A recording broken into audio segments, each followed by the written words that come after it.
this is the year that this is all going to come together. And I reminded viewers, I think last time, about all the work that's gone on in the last 2 or 3 years to get to where we are now. And I mean, I can see it in my mind's eye, where this news flow is coming. I already know where it's coming. So it's the reason that we did the fundraising, the reason we did it with Lanstead, the confidence we have in going forward. And that's just going to drive value for shareholders. Hello, you're watching Proactive. Joining me in the studio today, Tim McCarthy, the CEO of ImmuPharma. Tim, great to have you back again so soon. A month ago, you were in here. We were chatting about the key clinical findings and the mechanism of action for your P140 platform. Today, we're talking about last week's oversubscribed equity fundraising, £2.91 million. So a vote of confidence in the company. Take us through the details around the fundraise, please. Well, firstly, good morning, Stephen. It is not too long ago since I was here, wasn't it? Seems like we had a long wait before the previous one, before I was in here, and now we're back again. But here because, as you say, to just explain a little bit more about the fundraising that we did announced last week. And it actually comes off the back of the previous interview that I did with you about a month ago. And when we put out findings on the 9th of January on some data which we published on our whole autoimmune platform, P140.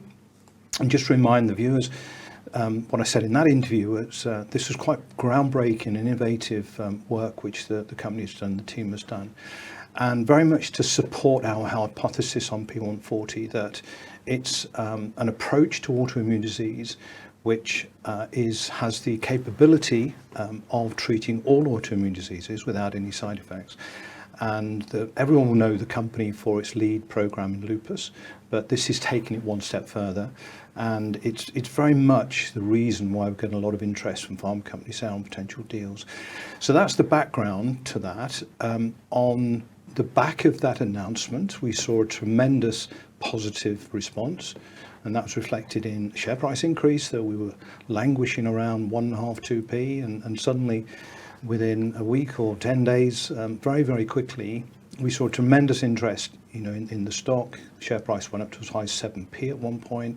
Tremendous volumes. I think we traded 400 million in our shares in January. So it just shows, I think, the correlation between positive news flow and how people can start to understand what we're doing. This applies to all small stocks, I think, but if we talk about ImmuPharma in particular, the correlation between putting positive news flow out, share price appreciation, and that obviously is reflected in the underlying market capitalization, because we've been saying for a long time the portfolio which we have in ImmuPharma, the work we've done in the last couple of years, hasn't yet been recognized in the underlying market capitalization, and which comes from share price clearly. So that then led to a number of conversations, and we weren't particularly out looking for money, if I'm honest. However, a very small number of our very long-standing shareholders made it known that if we felt it would be useful to take some more money on board at this point, that they would be prepared to back a fundraising. And so we thought about it. I chatted through the board, I chatted through the advisors, and we felt, a relatively limited fundraising would do two things. One, it would allow us to put more money back into that P140 platform to accelerate some of the developments that we've already got in mind, accelerate them in time. And also that makes the discussions with pharma companies much more productive in two ways. One, we've got more data to share with them, to bring them into our horizon, if you like, of what we want to do on the P140 and what we don't want to do potentially with them as partners. But it's also, as a small company, important to demonstrate you've got a strong balance sheet and you've got the support of your shareholders. If you're going to those sort of negotiations with multi-billion-dollar companies, then it's very useful to just send that signal to say, look, we're good, we're financially strong, let's have a sensible conversation about these deals. Tim, so you raised £2.91 million in total. Could you give us the split between Lanstead and your investors? Of course, yes. So you mentioned Lanstead. Lanstead are one of our longest standing institutional shareholders. They've been with us since 2016. They've always supported us in previous fundraisings in the past, and that's been important actually, because as I'm sure a lot of you viewers, especially those who either invest in or work in the small cap sector, as we do in ImmuPharma, it's been extremely difficult over the last number of years to raise money, support companies like ourselves that aren't yet revenue generating, not yet financially independent from the markets. So that's why we've become public companies, many of us, because it's that access to capital. But unfortunately, that's been very difficult. And I have to say, for Lanstead, they've been not only one of our longest standing shareholders and all the way through, but they've stepped up at times when we've needed to raise money for working capital and other purposes, and they've always been there. And so the fundraising we announced last week, it was, as you say, just under £3 million, and it was roughly split 2/3 Lanstead, 1/3 with other, again, long-standing shareholders, institutional shareholders. It was a very tight fundraising. I wasn't in favour of going out to raise as much money as we could, and as you see from the announcement, it was actually oversubscribed. Even with the very small number that we approached, they were willing and wanted to put more money in, but we sort of held it where it was, and it was a very pleasing fundraising. And what do I mean by pleasing? What I mean by that is that it gave us the extra cash that we can apply in the way that I've just responded to you, but it was also done at a share price which I think starts to now realise the appreciation of the value that's coming through in ImmuPharma. We did it at 3.75 pence as the placing price, which is equivalent to about 12.9% discount. Now, you will be aware, because I know you probably interview lots of other CEOs and chair of companies, the small companies. If small companies are doing fundraisings at the current time, it's not unusual to see 40, 50, or even 60%, or even more, frankly. One company I looked at the other day was doing a fundraising at 75%. And whilst we all need those fundraisings to progress whatever we're doing, it's just destroying shareholder value along the way. So I must say I was absolutely delighted that those shareholders not only gave their support in terms of putting into the fundraising, but they were not pressing me or the company to do this at some massive discount, because it's not in their interests. You know, they're already shareholders. They want to keep the value in the shares. So that to me was a really big positive, actually. And I think it does also send a signal, hopefully, to everybody that we are in the business of growing shareholder value this year, not destroying it. Can you take us through the mechanics of the agreement with Lanstead? Because if your share price goes above 5p, your total monthly settlements from Lanstead could be more than their original investment of £1.875 million. But on the flip side, if you go below 5p, it would also change. Yeah. Yes, thank you for asking me that question. So I think it's useful to just try and explain the Lanstead arrangement, because I think there's a lot of misunderstanding there in the marketplace. And this is actually the seventh time that Lanstead have stepped up to help fund the company with similar arrangements. So what happens is Lanstead agree to put in this case, 1.875, as they did alongside the other institutional shareholders last week. All those shareholders, including Lanstead, get the shares equivalent to how much they put in, and obviously the placing price, 3.75. And then the amount that Lanstead have put in is put into what's called a sharing agreement. And under that sharing agreement, the company agrees with Lanstead over what period of time we get the money back on a monthly basis. And that is the amount that we get back is measured against a certain price, which is called a benchmark. So if you look at the 3.75 placing price, it's a 1/3 above. So if you do that calculation, it'd be 5p, which is back to your point of 5p. So over the period of the agreement, I'll come back to that because that's changed as well in our favour. Over the period of the agreement, if the share price on average, and it's measured every month on average across the period, it's 5 pence, then we would receive in monthly instalments 1.875. Now, if the share price appreciates over that time, then we will get proportionately more. And as you say, quite rightly, if for any reason it depreciates at that time below 5p, then we will get less.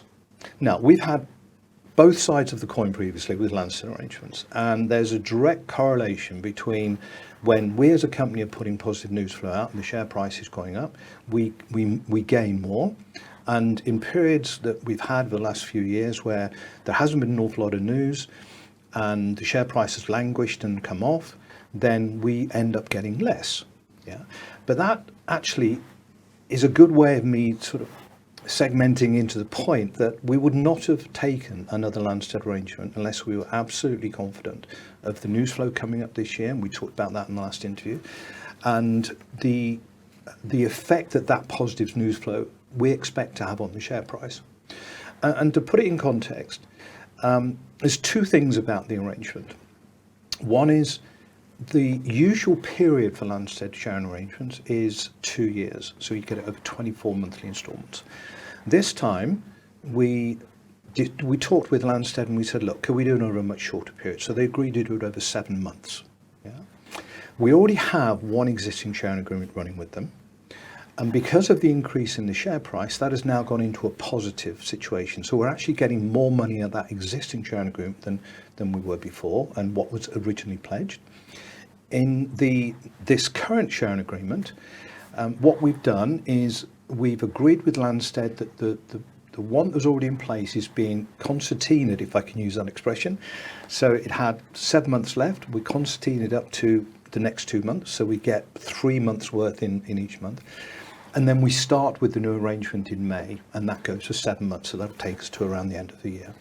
And the reason for that is, again, back to, I was hesitant at first whether we should take any more funding in place because, you know, we're very much looking forward this year to doing a lot of business development deals, and that comes with cash. It's as simple as that. And if you look at the area, certainly in the P140 area, the autoimmune area which you're looking at, although I add that we are looking at other deals as well in other parts of the portfolio. But if we just look at the whole autoimmune space, and because I mentioned in the previous interview, it's a very hot space at the moment. A lot of the big pharmas are wanting to license in or acquire assets in the autoimmune space. In the last 18 months, there have been 11 deals within the autoimmune space, which have all been $1 billion plus deals value, excluding royalties. And that $1 billion is made up of upfront payments, i.e. license free on signing, development milestones. As it moves through development, you get chunks of money, and then sales related milestones. So as it hits 100 million, 500 million in sales, you get another lump sum as a sales milestone. But your royalties, which could be 15-20% on sales, are in addition to that. So put that in context with us. If we're signing one of those sort of deals, these upfronts, for example, are anywhere between $50 and $150 million upfront on the now, non-dilutive. That, even if you take the lowest amount, and I'm not making any projections about what sides of deals are doing, but I'm just putting it into context. If you just take the lowest amount of those upfronts, that's a multiple of what our current market capitalization is. It's as simple as that. So we had to look at the balance to say, we're looking this year to be financially independent in the markets because of the deals that we're expecting to do. We're expecting to be flush with cash rather than the other way around. So it was a judgment call whether we did a funding now. But on balance, we felt if we had the money now rather than over a period of time, and that's the reason that Lanstead agreed to accelerate the payments from 24 months to 7 months, we can utilize that money now. We can reinvest it back in the P140 platform, make it stronger, make it more attractive to potential partners. And again, as I say, it puts us in a very strong position. We can send a very strong signal out to people negotiating with that we're strong financially. So don't try the big boy, little boy trick, you know. So there's lots of reasons why we went into that Lanstead arrangement rather than just taking, say, straight equity, you know, placing. This time, it's going to be very, very beneficial. And just to illustrate how powerful it is, at 5p average price, we get that 1.875. If that goes to 10p, we get double. We get like almost another £2 million on top without any further dilution. And I want to emphasize that because there is some misconceptions out there. Lanstead have been issued their shares against the placing. They don't get any more, they don't get any less. They've got them like everybody else. We don't take any further dilution if our share price goes up and we get more money from Lanstead. That's how it works. So we can end up, instead of getting just, say, almost £2 million, we could get £4 million quite easily in that period this year. And our share price to rise to 10p is not beyond the realms of possibility. When you look that the share price went up to 7p on the back of the announcement in January, we have lots more news flow coming down the line this year. So I don't think I would have, and the board wouldn't have accepted to take another Lanstead deal unless we felt that it was going to be positive and would give us actually more money than what was pledged originally. As you said, it looks like 2025 is going to be a busy year for ImmuPharma, lots of news flow coming. What are the key takeaways for potential new investors as well as existing investors who are watching us today? Stephen, I think all I can do is emphasise what I've said in the previous interview and what I've alluded to today, and that is, I've used the phrase before, this is the year of delivery for ImmuPharma. And the news that we put out on the 9th of December was transformational. We'll be putting further news flow out in terms of work on P140, business deals that we're working on, lots of other news flow coming down the line, and that is the lifeblood of a company like ImmuPharma. And we've seen that, various times over our history of the company. This is the year that this is all going to come together. And I reminded viewers, I think last time, about all the work that's gone on in the last 2 or 3 years to get to where we are now. And I mean, I can see it in my mind's eye, where this news flow is coming. I already know where it's coming. So it's the reason that we did the fundraising, the reason we did it with Lanstead, the confidence we have in going forward. And that's just going to drive value for shareholders. And at long last, I hope that I can meet shareholders at AGMs and other sort of venues, and they'll say, right, at long last, we're starting to see the value come through from ImmuPharma. Well, I expect we should be seeing a lot more of you in the studio this year then, Tim. Great having you here today. I think you will see me a few more times this year, Excellent. Stephen. Thank you. Look forward to that. That's Tim McCarthy, the CEO of ImmuPharma.